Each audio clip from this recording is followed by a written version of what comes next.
This message is for all of those fellow lefties out there, just like me, who care so much about social justice issues, also what I refer to as societal oppressions.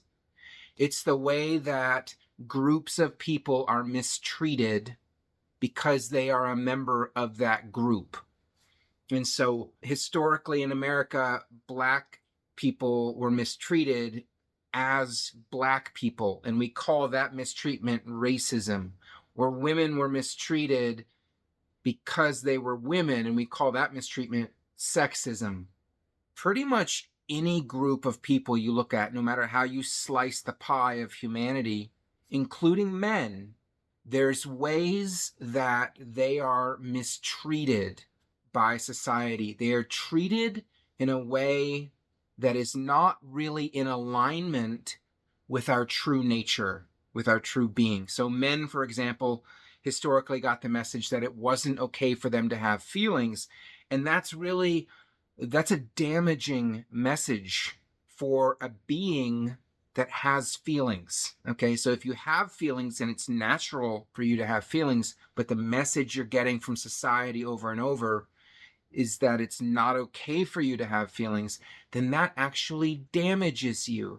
That's what I call a societal oppression, because it's not coming from one person, it's society wide. It's like a meme that damages different groups of people, including men, including white men. Certain groups get hit with things and we recognize that they're being hit with things. But then there's other groups, again, like white men, who get hit with things and we don't recognize that they're getting hit with anything. We tend to think that what they're getting hit with is just normal and real and natural. So this video is for all of those lefties like myself who care so much about other people, and we want other people to be treated with love and respect and dignity and to have the same opportunities as everyone else. We want humanity to be united in love and truth and helping each other and all of that stuff. And like me, you may have bought into this new social movement that became kind of a political movement.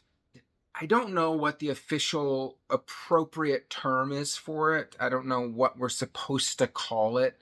I know that most people recognize it by the name the woke movement. Now, apparently that's insulting to call it that. I don't know why exactly, and I haven't been offered a more appropriate name. I do think a more accurate technical name for it is the critical theory movement. But whatever you want to call it, cancel culture, political correctness on steroids, whatever you call it, doesn't matter what group of syllables we use to refer to it. What matters is that we all know what we're talking about, because we're just trying to communicate here, right? If you're a liberal lefty who cares about other people, you may have, like I was, you may have thought that this woke movement was awesome. You may have thought it was the real deal. It was a movement that really was trying to help groups of people who are being targeted with societal oppression. You may still think that the woke movement is awesome and needs to be supported, or you may have started to realize, like I did years ago, that there was something off about it. And my first message here is it's not your fault if you fell for it. It sounded amazing to all of us lefties, I think.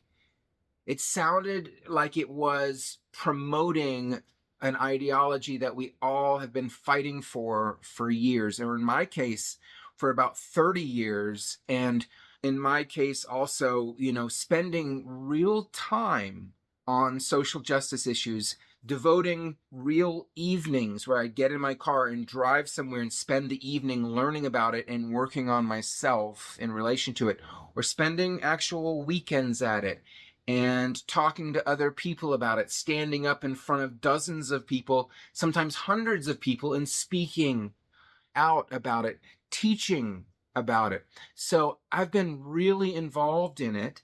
I know a lot about it relative to most people in society.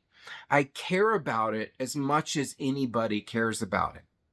And yet I was fooled in the beginning by this new, and I'm going to emphasize that this is new. This is not the social justice movement of Mahatma Gandhi or Martin Luther King or even of most lefties since 2011. Remember 2011 when we were fighting, Occupy Wall Street, and our motto was 99% together?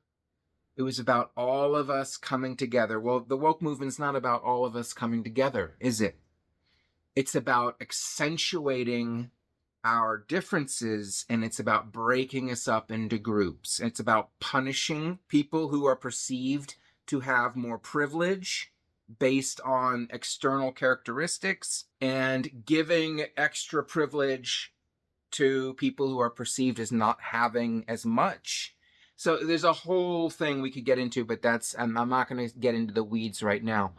But my main point is we were all fooled, but it's time for us to take a second look. If you're still buying into this, I can't emphasize enough how important it is for you to pause and take a much deeper look and start listening to perspectives outside of the echo chamber that you are almost certainly in. We all are.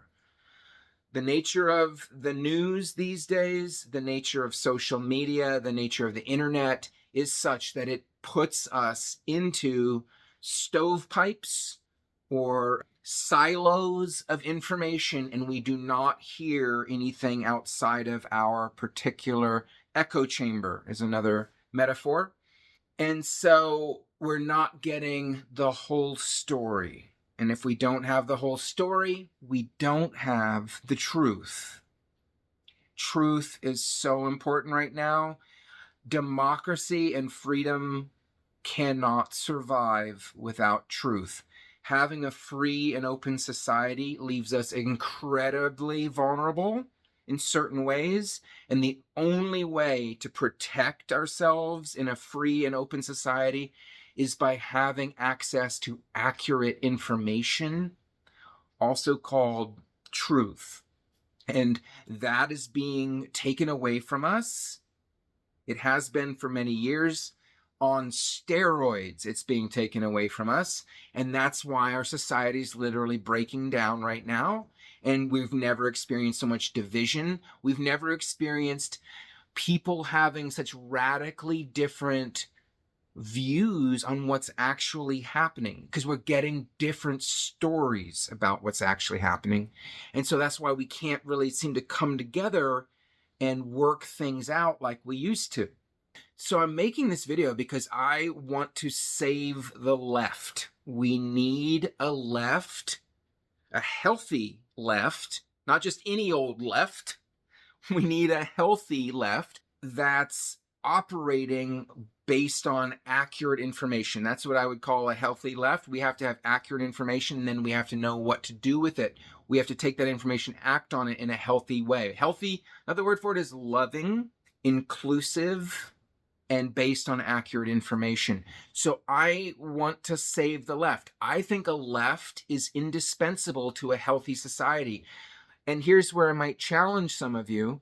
I think a healthy right is indispensable to a healthy society. Not just any old right, but a right that is operating based on accurate information and cares about other people and advocates for the welfare of all people. That's what I would call a healthy right. Guys, there's no study that shows children do better without moms. And there's no study out there that shows that children do better, they grow up happier and more successful without a healthy dad in their lives. We all need, on a personal level, a healthy mom and a dad if we want to grow up to be balanced individuals. And society is exactly the same way. It needs a healthy mom and a healthy dad. That's what the right and the left really are. They represent, on an archetypal psychological level, the healthy father energy, the healthy mother energy. They need to be both healthy and working together to create this happy home that we call a nation. And so this video is for those of you like me who kind of, just by nature of your personality, you tend to lean more towards the left, and you correspond more towards that nurturing, caring energy that wants to take care of everybody. That's the mothering energy. So if that's who you are, that's the kind of person you are, you may have started to notice that there's something off about the woke movement. You might not have noticed that yet because all of your information streams are censoring out all signs that there's something off with it, and it's only showing you signs of it working well, and it's only showing you signs of how the right is evil and must be stopped, and they're trying to destroy us and we have to fight them. So you're not getting the whole story. So I'm begging you guys, it's that important to pause. Remember, I'm not against you here. I'm not against you. But there's more to the story that I think you're missing. If you love other people, if you love these target groups that you're trying to help, and I believe that you do, just like I do, then it's absolutely necessary to pump the brakes, take a breath, step back, and reevaluate what's really going on. We just lost the election, and the power of the left is crumbling in our society, and that's not good at all. We need a strong, loving mother energy in society, just like we need the right. But what we've done is we've been giving a toxic mother energy. And what happened is we created a backlash where we're getting toxic dad energy. So we need to de-escalate this polarized, extremist movement that we on the left have been actively contributing to, or at the very least passively enabling. We need to come back to a society where we listen to each other, we listen to opposite perspectives, and we try to find the truths in there, and we hear feedback and criticism on our beliefs, and we try to find the parts of our beliefs that are incorrect so we can discard them. We point out what's incorrect about our ideological opponents' beliefs so that they can discard them, and we do this so that we can come together and work together and all get aligned with truth and love and beauty and equality and all that good stuff that our country still holds to probably a greater degree than most nations on the planet. Not all, but probably most, but we're losing it right now. We're on a dead-end path. We need to turn around and get back to the path that was working and that was actually helping to heal society.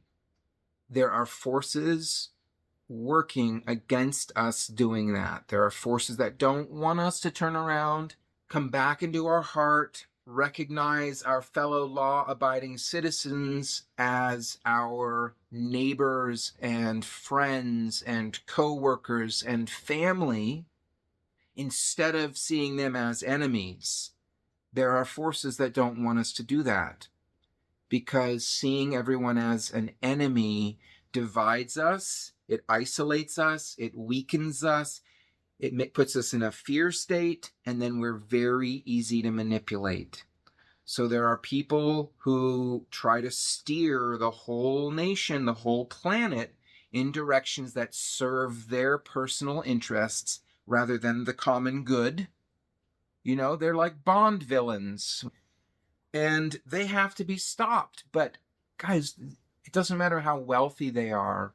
They have very little power compared to a unified population. A unified population is so much more powerful than they can ever hope to be. They know that.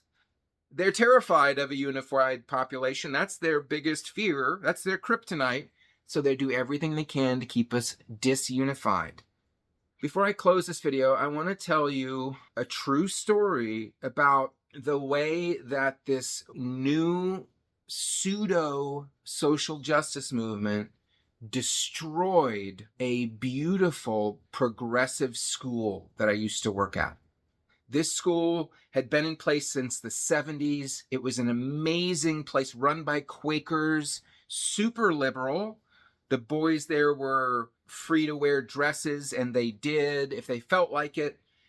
And it was just a super inclusive, open-minded, open-hearted space for teenagers to come spend a semester away from their regular high school and learn different things. In the old days, back in the 70s, they had the students make their own bed out in the forest. This property was forested. It was a beautiful property. They would go make their own bed out in the forest and sleep there for a week. They did all sorts of super cool, creative things, and the students blossomed there. And I worked there for a couple of years. And the first year I worked there, I saw that blossoming. And the second year I worked there, this woke movement came in and destroyed the school, literally divided the entire campus until you had people grouping up in factions and arguing with each other, and kids running off into the woods to cry because they were so upset, and kids leaving the school because they didn't feel safe there. And then, that was at one level, it was tearing the school apart. And then they attacked the primary donor who had been giving hundreds of thousands of dollars every year to this school. They attacked him and they called him a child molester and a pedophile because he had asked a teenage student at the school. He was making small talk with her at a potluck dinner, and he asked her if she had a boyfriend. And that got back to this woke activist girl who had traveled from the East Coast from a liberal school where she'd been taught this woke ideology. She was the one attacking everyone in the school, dividing the whole school, turning it into a war zone, all in the name of inclusivity and social justice. When this girl heard about this 70, 80-year-old guy asking this female student if she had a boyfriend, she's the one who brought these allegations that he was a pedophile, was grooming her. It was a one-night potluck. He was never going to see this girl again. He was not grooming.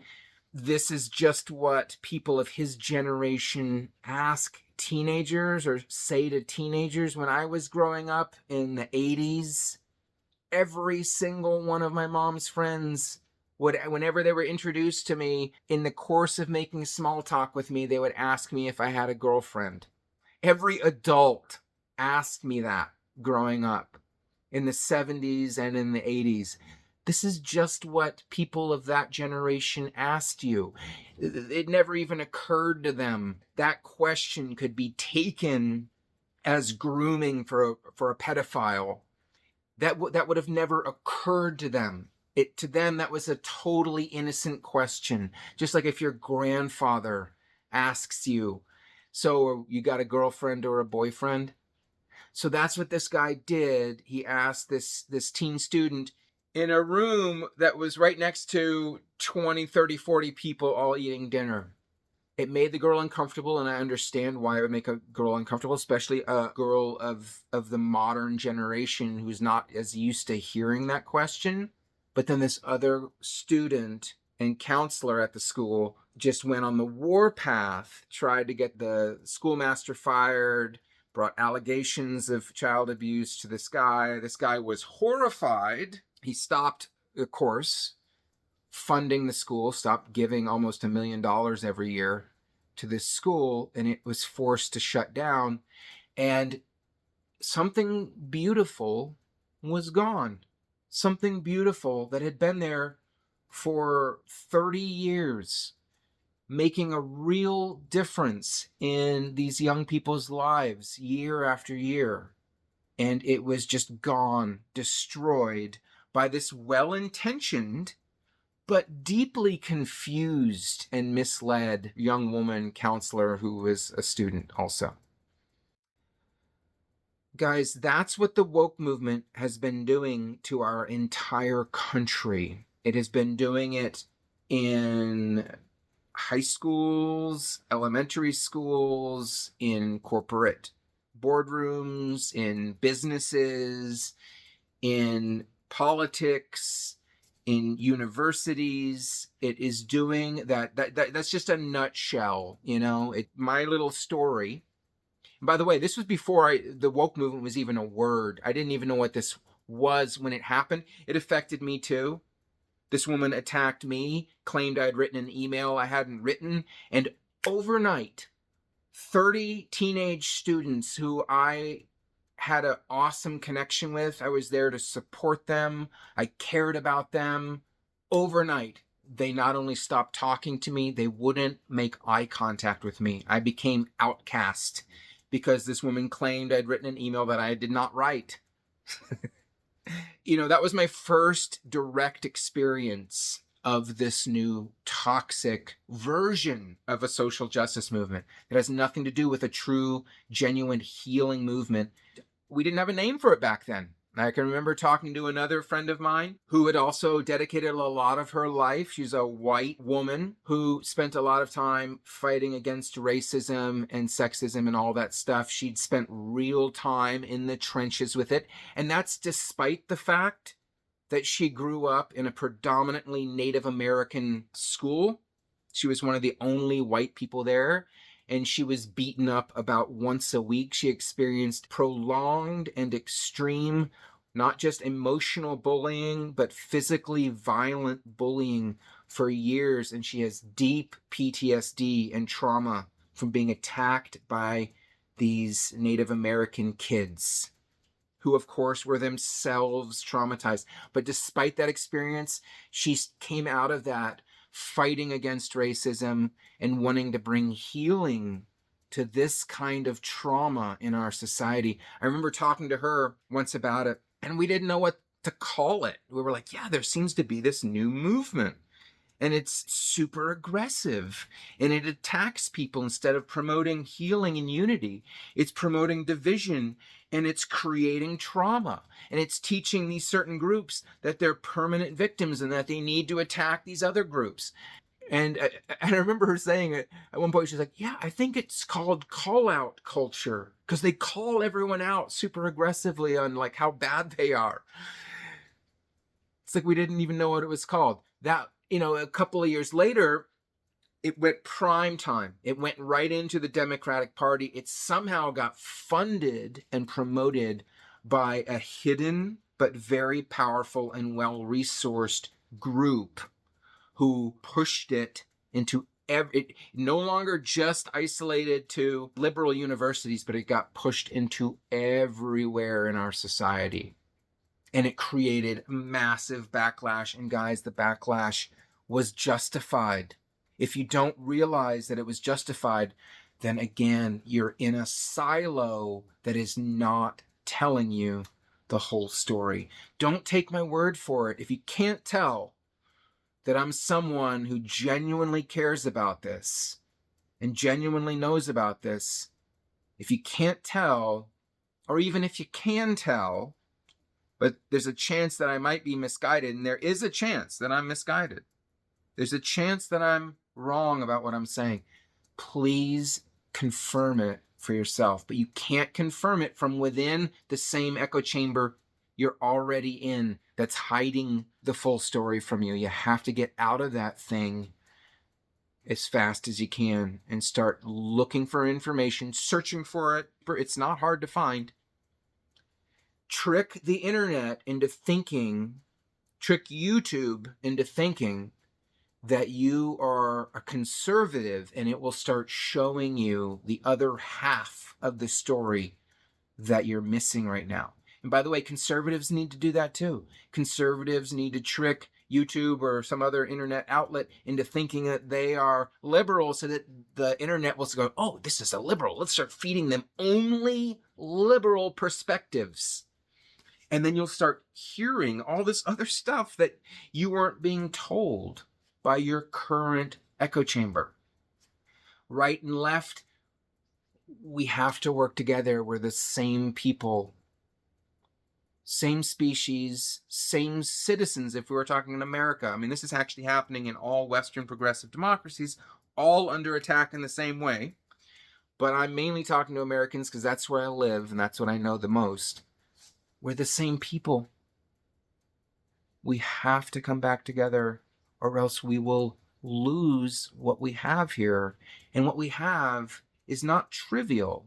There's a lot of problems that need to be fixed. There is a lot of injustice, there's a lot of corruption. Mainly it has to do with the money, not with identity, with money. Follow the money. It's never stopped being true.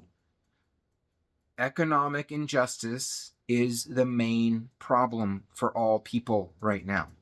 A lot of Black people think that the classism that's hurting them is racism, but they don't realize that white people are being hurt the same way. So it can't be racism if it's happening to everybody.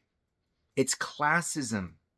Of course, I mean, I could talk nonstop for a week to fill everything in, but this video would be unwatchable, and so I can't do that.